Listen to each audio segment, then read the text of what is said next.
मेरा बहुत दिल कर रहा था पड़ोस की बेटी के साथ वो सब कुछ करने का। इसका फिगर देखते ही मुझे कुछ होने लगता, मेरे अंदर के जज्बात जाग उठते, लेकिन मैं तड़पता रहता। मुझे इसके साथ करने का बहुत दिल कर रहा था। जब मैं इसे देखता तो मेरे दिल में तूफान उठता, लेकिन एक दिन मेरी नीयत खराब हो गई और इसके साथ ज्यादती करने लगा। जब जबरदस्ती इसके साथ वो सब किया तो इसे खून बहने लगा।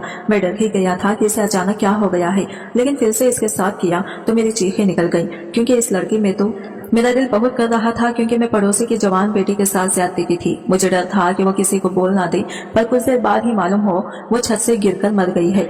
मेरे अलावा इसके मरने की वजह कोई नहीं जानता था। मैं खौफ से हर रोज इसकी खबर पर जाता और इसे माफी मांगता। जब एक दिन ख्वाब में इसे देखा, वो बोली, तुम जल्दी से मेरी खबर खो दो, मैं तुम्हें माफ कर दूंगी। मैं आधी रात वहां गया और जल्दी जल्दी इसकी खबर खोली। जो ही इसे बाहर निकाला, मुझे इस मोहल्ले में आए हुए काफी अरसा गुजर चुका था। मेरी गंदी सोच और गंदी नजर की वजह से मोहल्ले की हर लड़की मुझे देखकर घबरा जाती। मेरी बीवी मेरी इस हरकत से बखूबी वाकिफ थी। इसके बावजूद भी वो खामोश रहती। वो जानती थी कि अगर इसने अपना मुंह खोला तो मैं इसे नहीं छोड़ूंगा। मुझे शुरू से ही अपनी बीवी को छोड़कर दूसरी तमाम लड़कियों में दिलचस्पी थी। मैं हालांकि मेरी बीवी बहुत नेक और सुलझी हुई थी, इसमें सिर्फ एक खामी थी कि वो मामूली शक्ल सूरत की मालिक थी। इसे पहनने ओढ़ने का भी सलीका नहीं था। वो मेरे बारे में सब कुछ जानते हुए भी अनजान बनकर मेरे साथ गुजारा कर रही थी। वो मेरे आराम का बहुत ख्याल रखती। इन सब के बावजूद वो मुझे ये काम नहीं भाती थी।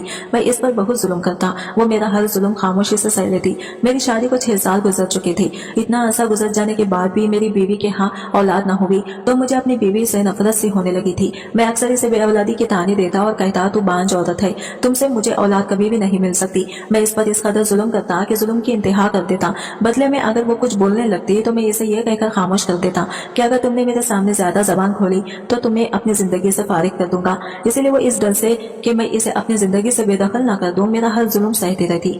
शादी के शुरू में तो मैं जल्द घर लौटा था, क्योंकि तब मुझे अपने माँ बाप का डर था। माँ बाप के रोज रोज की रोक टोक से तंग आकर मैंने वो शहर छोड़ा और सयालकोट में आकर आबाद हो गया। अब मुझे किसी किस्म की रोक टोक नहीं थी, बल्कि मुकम्मल आजादी थी। ये मेरा रोज का मामूली बन चुका था कि मैं आधी आधी रात घर लौटता। अगर मेरी बीवी मुझे जल्द घर लौटने के लिए कहती तो मैं इसे मारता पीटता। वो अपने जख्मी बदन को सहलाती, खामोश हो जाती। मैं अपनी बीवी को छोड़कर बाहर की औरतों के साथ ताल्लुकात बना के रखता। जो भी मेरी कमाई और जमा पूंजी थी मैंने सब इन्हीं कामों में उड़ा दिया। मैं इलेक्ट्रिशियन का काम करता था। एक शाम जब मैं काम से वापस आ रहा था तो मुझे रास्ते में अनवर साहब, जो कि हमारे हमसाये थे, वो मिले। वो मुझसे बोले, फारूक साहब, मुझे अपने घर में बिजली का कुछ काम करवाना है, थोड़ा वक्त हमारे लिए भी निकाल लो। तो मैं अनवर साहब से बोला, अनवर साहब, आप जब कहेंगे मैं वक्त निकाल लूंगा। अगले दिन मैं काम करने के लिए अनवर साहब के घर गया तो घर में बहुत खामोशी थी। अनवर साहब भी घर में मौजूद नहीं थे। मेरे आवाज देने पर अनवर साहब की जवान बेटी बाहर आई। इसे देखकर मेरी आंखें फटी की फटी रह गई। मेरे इस तरह देखने पर वो घबराई और वो जल्दी से अंदर चली गई। शायद इसे मेरा इस तरह देखना बुरा लगा। अनवर साहब की बेटी देखकर मेरे दिल में गुनाह करने की हसरत जागी। ये सोचे समझे बगैर कि मैं शादीशुदा हूँ, मगर बीवी की किसी को परवाह थी। मैं तो अपनी बीवी को जूते की नोक पर भी नहीं रखता था। इसकी मेरी अपनी बीवी को जिंदगी में कोई अहमियत नहीं थी। अगर होती तो मैं यूं बाहर ताकत जाके हरगिज ना करता। जब मैं वापस आया तो मेरा अच्छा मूड देखकर मेरी बीवी बोली, क्या कोई बड़ी लॉटरी हाथ लग गई है जो इस कदर खुश है? मैं तलख लहजे में बोला, तुमसे मतलब तुम अपने काम से काम रखा करो। वैसे भी तुम्हारे होते हुए ये मुमकिन नहीं कि मेरे हाथ कोई बड़ी लॉटरी लग जाए। तुम्हारी खुद की किस्मत तो खराब थी, तुमने आकर मेरी भी कर दी। मैं तो पछताता हूँ इस दिन से जब मेरी शादी तुमसे हुई थी। कुछ तो मेरी बीवी शक्लो सूरत की मामूली थी और इसकी सबसे बड़ी खामी औलाद का ना होना था। यही वजह थी कि जब भी मैं इसे देखता मेरा अच्छा भला मूड भी एकदम से खराब हो जाता। मैं गुस्से से गर्म होता कमरे में चला गया और कमरे में टहलते हुए सोचने लगा कि किस तरह मैं अनवर साहब की बेटी को अपने जाल में फंसाऊं, क्योंकि मैं ये शिकार किसी सूरत भी हाथ से नहीं जाने देना चाहता था। इसी वक्त मेरा दिमाग बिल्कुल माऊफ हो चुका था, क्योंकि अनवर साहब की बेटी थी ही इतनी खूबसूरत। मेरी जगह अगर कोई और भी होता तो इसका भी यही हाल होता जो कि इस वक्त मेरा था। वो लड़की मुकम्मल तौर पर मेरे हवासों पर छाई हुई थी। इसका सरापा बार बार मेरी आंखों के सामने आ रहा था। इस दिन मैंने तय कर लिया था कि मौका पाकर अपनी प्यास जरूर बुझाऊंगा। अब तो मैं इसे देखने के बहाने ढूंढता। कुछ दिन बाद अनवर साहब फिर मुझे गली में मिले और काम के लिए बोला, तो मैंने कहा कि पहले मुझे दिखा दें कि कौन सा काम करवाना है, फिर मैं कल सामान लेता हुआ आऊंगा। तो अनवर साहब मुझे अपने घर ले गए। इस दिन मुझे अनवर साहब की बेटी नजर न आई। मेरी निगाहें इसे तलाश कर रही थी, मगर शायद वो घर पर थी ही नहीं। मैं घर जाकर अपनी बीवी से बोला, तुम हर वक्त घर में बंद रहती हो, कहीं आ जाया करो, तुम्हारा दिल लगा रहेगा। तो वो कहने लगी कि मैं कहाँ जाऊँ, आप तो कहीं बाहर लेकर नहीं जाती। तो मैं बोला आसपास के पड़ोसियों को साथ ताल्लुकात बनाओ, ये साथ वाले अनवर साहिब हैं, इनके घर आया जाया करो, तुम्हारा भी दिल बहला रहेगा। तो जैसे मेरी बीवी मेरी तरफ मशकूक नजरों से देखने लगी, मैं इनसे नजरें चुराते हुए बोला, ऐसे क्या देख रही हो मुझे? लगा शायद वो मेरे इरादे जान चुकी है, क्योंकि वो मेरी तबीयत से अच्छी तरह से वाकिफ थी। वो जानती थी कि मैं बाहर की औरत पर गंदी नजर डालता हूँ। वो खामोश रही, कुछ न बोली और उठकर कमरे में चली गई। मुंह में मैं बड़बड़ाया, मैं भी किसी से बहस कर रहा हूँ। अगले दिन मैं काम करने के लिए अनवर साहिब के घर गया, तब भी मुझे वो लड़की नजर न आई। तब मैंने अनवर साहिब से बातों ही बातों में पूछ लिया कि आपके कितने बच्चे हैं। तो इन्होंने बताया कि इनके 3 बच्चे हैं, जिनमें 2 बेटे एक बेटी शामिल है। मैं बेटी दोनों बेटों से बड़ी है और वो लाहौर यूनिवर्सिटी में पढ़ती है, वहीं पर हॉस्टल में रहती है। हफ्ते में सिर्फ एक दफा घर चक्कर लगा लेती है। माशाल्लाह से मेरी बेटी बहुत ज़हीन है, वो हर क्लास में टॉप करती है। ये सब सुनने के बाद मैं बहुत मायूस हुआ, क्योंकि मुझे अपनी ख्वाहिश पूरी करने के चांस बहुत कम नजर आ रहे थे। मैं अपनी ख्वाहिश पूरी करने के लिए बहुत बेचैन था। जब दिन से मैंने अनवर साहिब के घर काम किया, इस दिन के बाद से मेरी अनवर साहिब से बोलचाल काफी बढ़ गई थी। मैं अक्सर अपनी बीवी से कहता रहा था कि वो अनवर साहिब का घर जाया करें, इनसे मेल मिलाप रखें, लेकिन मेरी बीवी घर से निकलने के लिए तैयार ही ना थी। एक दिन मैंने अपनी बीवी से बोला, आज खाने पे खूब एहतमाम करो, क्योंकि मैंने आज खाने पर अनवर साहिब और इनकी फैमिली को दावत दी है और मैं नहीं चाहता कि किसी भी किस्म की कमी हो। वो पहली दफा हमारे घर आ रहे हैं, इसलिए हर चीज अच्छे से तैयार करना। मेरी बीवी मेरे इस रवैये पर बहुत हैरान थी कि ये अचानक से मुझे क्या हो गया है, क्योंकि इससे पहले मैंने कभी भी किसी को अपने घर दावत नहीं दी थी, बल्कि मैंने कभी अपनी बीवी को किसी गैर मर्द के सामने आने तक नहीं दिया था। इस दिन मेरी बीवी ने भी खाने पर खूब एहतमाम किया। अनवर साहिब अपनी फैमिली के साथ हमारे घर आई। दावत के बाद जब वो लोग जाने लगे तो अनवर साहिब की बीवी ने मेरी बीवी को अपने घर आने के लिए कहा। अगले दिन जब मैं काम से वापस आया तो मेरी बीवी घर में मौजूद नहीं थी। मुझे लगा कि शायद वो कमरे में होगी। मैंने तमाम कमरे चेक किए हैं, मगर वो मुझे कहीं नजर नहीं आई। काफी देर गुजरने के बाद मुझे अपनी बीवी बाहर से आती दिखाई दी, तो मैं इसकी तरफ लपका और जाते ही एक जोरदार थप्पड़ इसके मुंह पर रसीद किया। वो अपने मुंह पर हाथ रखकर बाहर हाथ रखे हक्का भक्का मेरी तरफ देखने लगी। मैं बोला, कहाँ गई थी, किससे मिलकर आ रही हो? मेरी गैर मौजूदगी में तुम कहाँ कहाँ जाती हो और किस किस से मिलती हो? मैं सिर्फ अपनी ही सुनाई जा रहा था, अपनी बीवी की मैंने ये ना सुनी। जब मैंने हद ही कर दी तो वो बोली, मैं किसी से मिलने नहीं गई थी, ना मैं आप जैसी हूँ कि घर से बाहर दूसरे मर्दों पर नजर रखूं। ये सुनने के बाद मैं आग बगोला हो गया और अपनी बीवी को कमरे में ले जाकर इसकी खूब धुलाई की। इसके जिस्म पर निशान पड़ गए और वो दर्द से कराने लगी। मैं अगर मुझे इसकी तकलीफ की कोई परवाह नहीं, इसे तकलीफ देकर मुझे खुशी होती। मेरी बीवी ने मुझे बताने की बहुत कोशिश की, लेकिन मैंने इसकी ये ना सुनी। बाद में मुझे पता चला कि वो मेरे कहने पर साथ वाले हमसायों के घर गई थी। फिर भी मुझे जरा बराबर निदामत ना हुई कि मैंने बेकसूर अपनी बीवी को बहुत बेदर्दी से मारा था। इसके बावजूद भी इसने उफ तक ना किया, बल्कि वो मेरे हर जुल्म को बर्दाश्त करती रही। अब ये मेरा हर दूसरे तीसरे दिन का मामूल बन चुका था कि मैं अनवर साहिब के घर चक्कर लगाता। हम दोनों पड़ोसी आपस में बहुत बेतकल्लुफ हो गए थे। ईद उल अज़हा की छुट्टियां हुई तो अनवर साहिब की बेटी हॉस्टल से घर आ गई। अब तो मेरा अनवर साहिब के घर जाना और ज्यादा बढ़ गया था। मेरी बीवी शायद मेरे इरादे भांप गई थी, इसीलिए एक दिन वो मुझसे बोली, फारूक, ये आप ठीक नहीं कर रहे। मैं आपके इरादों से बाखूबी वाकिफ हूँ। मैं अपने दोनों हाथों को मसलते हुए बोला, क्या इरादे हैं मेरे और तुम क्या जानती हो? यही कि आप अनवर साहिब की बेटी की वजह से ये सब कर रहे हैं। तो मैंने इसे बालों से पकड़ते हुए कहा, सब जानते भी हो तो गूंगी बन जाओ, क्योंकि अगर तुमने आने अपना मुंह खोला तो मैं ये मुंह दोबारा खोलने के काबिल नहीं छोड़ूंगा। और मैंने तुम्हें 1000 दफा कहा है कि मेरे मामलों से दूर रहा करो। वो तकलीफ से करा रही थी, मेरे बालों छोड़ दो, मुझे बहुत तकलीफ हो रही है। मैंने एक झटके से इसके बाल छोड़े तो वो नीचे जमीन पर गिर गई। मैं बड़बड़ाया कि पता नहीं किस किस्म की ढीठ औरत हो तुम। मैं जानने के लिए मुड़ा तो मेरी बीवी पीछे से बोली, मैं आपको किसी मासूम की जिंदगी तबाह नहीं करने दूंगी, चाहे फिर इसके लिए मुझे अपनी जान ही क्यों न देनी पड़े। मैंने दोबारा से मारने के लिए हाथ उठाया कि दरवाजे पर दस्तक हुई। मैं बोला, जल्दी से अपना हाल दुरुस्त करो। इतना कहकर मैं खुद दरवाजा खोलने के लिए चला गया। दरवाजा खोलने के बाद मेरी आंखें तो फटी की फटी रह गई, क्योंकि मेरे सामने अनवर साहिब की बेटी खड़ी थी। दरवाजा खुलते ही इसने सलाम किया। मैं तो बस इसे ही देखे जा रहा था। मेरी बीवी आई और बोली, आओ बेटा अंदर आओ। वो बोली, आंटी मामा ने ये बिरयानी भेजी है। मेरी बीवी ने इसे जल्दी से बर्तन पकड़ा और बोली, ठीक है बेटा, अब तुम घर जाओ, शाम होने वाली है। मुझे अपनी बीवी की इस हरकत पर बहुत गुस्सा आया, लेकिन मैं खामोश रहा। मैं जानता था कि मेरी बीवी ने मेरी मौजूदगी की वजह से इसे बैठने के लिए नहीं बोला था। अगले दिन ईद थी। ईद वाले दिन शाम को मैं अपनी बीवी को लेकर अनवर साहिब के घर गया। पहले तो मेरी बीवी ने जाने से साफ इनकार कर दिया, मगर जब मैंने इसे धमकी दी कि मैं तुम्हें तलाक दे दूंगा तो वो फौरन जाने के लिए राजी हो गई, क्योंकि वो जानती थी कि अगर मैंने इसे इस घर से निकाल दिया तो इसके रहने के लिए कोई दूसरा ठिकाना नहीं है। मैंने अपनी बीवी से जब भी कोई बात मनवानी होती तो मैं ये हथियार इस्तेमाल करता था, जिससे वो फौरन मेरी बात मान लेती। जब हम अनवर साहब के घर गए तो मेरी बीवी बहुत सहमी हुई थी। ऐसे लग रहा था कि जैसे किसी ने इसे खूब मारा हो। इसकी यह हालत देखकर अनवर साहब की बीवी बोली, नादिया तुम्हें क्या हुआ है, क्या कोई परेशानी है, तुम बहुत सहमी हुई लग रही हो। इससे पहले कि मेरी बीवी कुछ बोलती मैं जल्दी से बोला, ये कभी बाहर नहीं निकली, शायद इसी वजह से आपको ऐसा लग रहा है। मेरी बीवी जो मेरी तरफ देख रही थी, मैंने इसे घूरा। कुछ देर के बाद अनवर साहब की बेटी मशरूब लेकर आई। इसने ट्रे टेबल पर रखा और खुद सर्व करने लगी। जब इसने गिलास मुझे पकड़ाया तो मैंने इसके हाथ को छूते हुए शरबत का गिलास पकड़ा। वो एकदम से उछलकर पीछे हट गई। अनवर साहब बोले, बेटा क्या हुआ? मैं जल्दी से बोला, कुछ नहीं। अनवर साहब बेटी से गिलास नीचे गिरने लगा था, वो तो मैंने संभाल लिया। मेरी इस हरकत के बाद हम लोग जितनी देर वहाँ रहे, अनवर साहब की बेटी मुझे कहीं नजर न आई। शायद वो मुझसे डर गई थी। मुझे खुद पर बहुत गुस्सा आया कि मैंने ये हरकत क्यों की। अब शायद वो भी मेरे सामने न आई। मैंने खुद ही अपने लिए काम मुश्किल कर दिया है। मैं जब भी इस लड़की को देखता तो जैसे मुझ पर शैतान हावी हो जाता था। ईद उल अज़हा का तीसरा दिन था जब अचानक अनवर साहब के घर में कहराम मच गया। इनके घर से रोने की आवाज में आने लगी तो मैं और मेरी बीवी भागते हुए अनवर साहब के घर गई कि पता नहीं क्यों इनके घर से रोने की आवाज में आ रही है। पूछने पर पता चला कि अनवर साहब की वालिदा का इंतकाल हो गया है, जो कि मुल्तान में मुकीम थी। अनवर साहब को अपनी जॉब की वजह से मजबूरन लाहौर आकर शिफ्ट होना पड़ा। हम लोग अनवर साहब की फैमिली को दिलासा देते रहे। अनवर साहब मुझसे बोले, फारूक चूंकि मुल्तान का सफर बहुत ज्यादा है और अगर बच्चे भी हमारे साथ गए तो इनकी तालीम का हर्ज होगा, इसलिए मैं ये जिम्मेदारी आप लोगों पर छोड़े जा रहा हूँ। आप लोग मेरे बच्चों का ख्याल रखना। मैं बोला, अनवर साहब आप फिक्र ही ना करें, आकर हमसाये ही हमसाये के काम आते हैं, बस आप बेफिक्र होकर जाएं। खुदा आपकी माँ की मगफिरत फरमाए, हम है ना, हम सब देख लेंगे। अनवर साहब और इनकी बीवी मुल्तान के लिए रवाना हो गई। मैं अपनी बीवी से बोला कि बच्चों का खास ख्याल रखना, अब इन बच्चों की जिम्मेदारी हम पर है। जब तक वो लोग नहीं आ जाते मैं सुबह ही काम पर चला गया।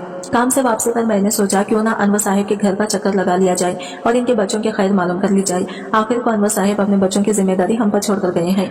अभी मैं घर के अंदर दाखिल हुआ था कि मुझे अनवर साहब की बेटी की आवाज सुनाई दी, जो फोन पर किसी से गुफ्तगू में मसरूफ थी। आवाज डाइनिंग रूम से आ रही थी। मैं डाइनिंग रूम की तरफ गया तो वह टहल टहल कर किसी से बातें करने में मसरूफ थी। मैं अनवर साहब की बेटी को देखकर ठटक गया, क्योंकि आज से पहले मैंने इसे भी इस रूप में नहीं देखा था। इसने टाइट जींस के ऊपर शर्ट पहनी हुई थी, जो बमुश्किल इसके जिस्म को साथ वो ढांची हुई थी। खुले बाल और भरपूर मेकअप के बहुत हसीन लग रही थी। आज से पहले मैंने कभी भी इसे इस लिबास में नहीं देखा था। शायद यह हॉस्टल में रहने का असर था कि वो अपने माँ बाप के सामने तो शलवार कमीज में ढकी छुपी रहती, लेकिन जैसे ही इसे मौका मिला इसने आधे कपड़े पहनना शुरू कर दिए। वो अपने लिबास से अलग लग रही थी कि वो किसी शरीफ घराने की बेटी है। जब इसकी नजर मुझ पर पड़ी तो मुझे देखकर मुस्कुराने लगी। मुझे तो लगता था कि वो बहुत नेक और अहलियादार लड़की है, लेकिन इस दिन वो मुझ पर सारे राज खुल गए। इस दिन इस लड़की को मुझसे जरा बराबर भी खौफ न आया। मैं हैरत जरा वापस घर पलटा। मेरी बावरियां उड़ी हुई थी।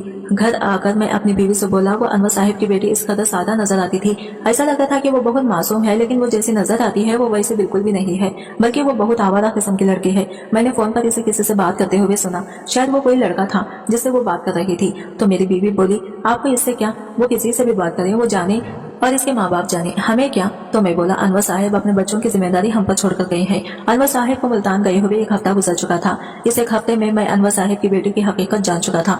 किसी तरह वो गैर मर्दों के सामने अपनी नुमाइश करती है। इतना तंग और नाजुक लिबास। जब भी मैं काम पर आता या जाता तो अक्सर इनके घर के सामने लड़के खड़े होते और अनवर की बेटी छत पर खड़ी इशारों से इनसे बातें करती। अब तो मुझ पर भी यह हकीकत खुल चुकी थी। मैं भी जान चुका था कि अनवर साहब की बेटी को फंसाना अब ज्यादा मुश्किल काम नहीं है। इसलिए मैं मौके की तलाश में था कि कब मुझे मौका मिले।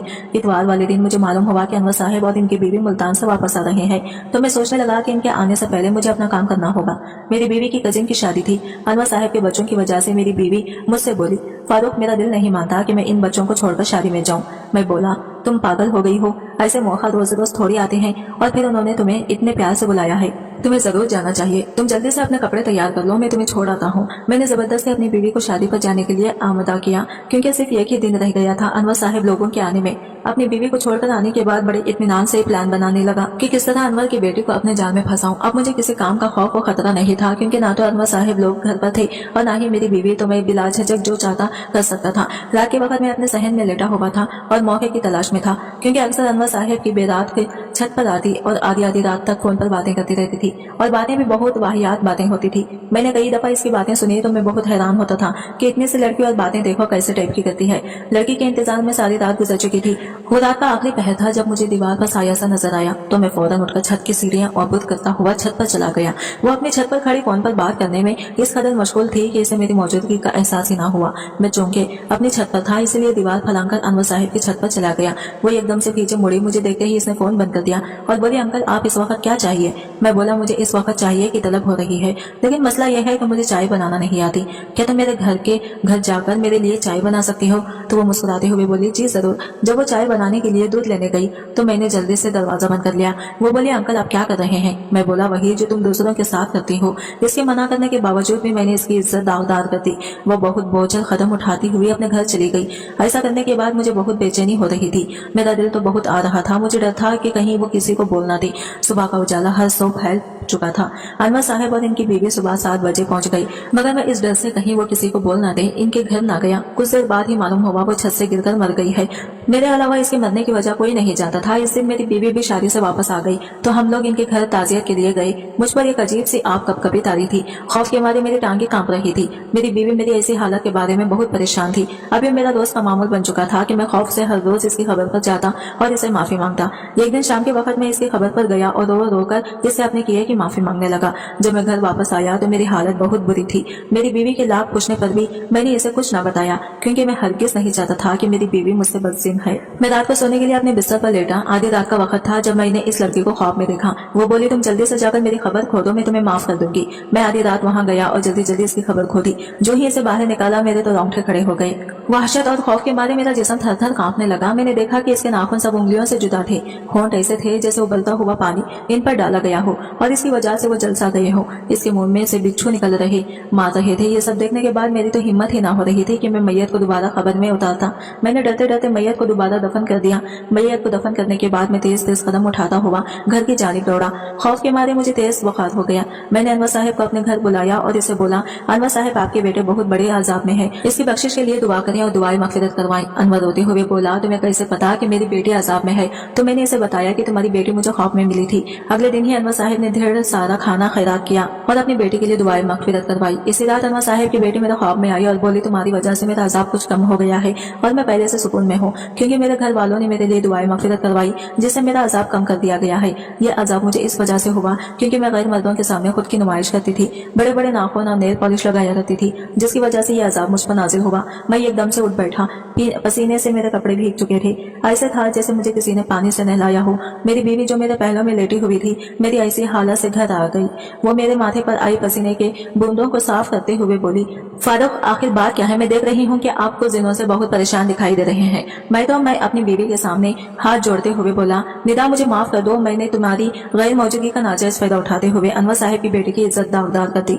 मुझे तुझसे बहुत बड़ी गलती हो गई है। मैं शैतान के बहकावे में आकर यह गलती कर बैठा हूँ। मैंने अनवर साहब की बेटी के साथ बिल्कुल भी अच्छा नहीं किया। इसका लिबास और इसका फैशन देखकर मैं बहक गया था, जिसकी वजह से मैं वो कर बैठा जो मुझे नहीं करना चाहिए था। मैं सजा का हकदार हूँ। मुझे सजा मिलनी चाहिए और कड़ी से कड़ी मिलनी चाहिए। मैं पुलिस स्टेशन जाकर अपने जुर्म का एतराफ करूंगा और मुझे जो सजा मिलेगी कबूल होगी। सुबह होते ही मैं नादिया से बोला, मुझे माफ कर देना क्योंकि मैंने तुम्हारे साथ भी बहुत जुल्म किए हैं। नादिया बहते हुए आंसू के साथ बोली, मुझे आपसे कोई गिला नहीं, खुदा के वास्ते आप मुझे छोड़कर मत जाए। नहीं नादिया, मैं अब नहीं रुक सकता। मुझे अपने किए हुए जुल्मों का बदला चुकाने जाना है। मेरा गुनाह इस कदर ज्यादा है कि मैं इनका बोझ अब अपने कंधों पर बर्दाश्त नहीं कर सकती। और फिर मैंने किसी की बेटी की जिंदा तबाह कर दी और मेरी वजह से ही इसकी मौत हुई। अगर अनवर साहब को पता चला कि मैं इनकी बेटी का गुनहगार हूँ तो शायद वो मुझे जान से ही मारते। वो तो मुझ पर बहुत भरोसा करके अपने बच्चे मेरे हवाले करके गए थे। इनको क्या पता था कि मैं एक दरिंदा सिफत इंसान हूँ जिसे किसी की इज्जत का कोई पास नहीं। इसलिए मुझे मत रोको, मुझे जाने दो। यही मेरे और हम सबके हक में बेहतर होगा कि मैं अपने किए की सजा पाकर वापस आऊं। मैंने पुलिस स्टेशन जाकर अपने जुर्म का एतराफ किया।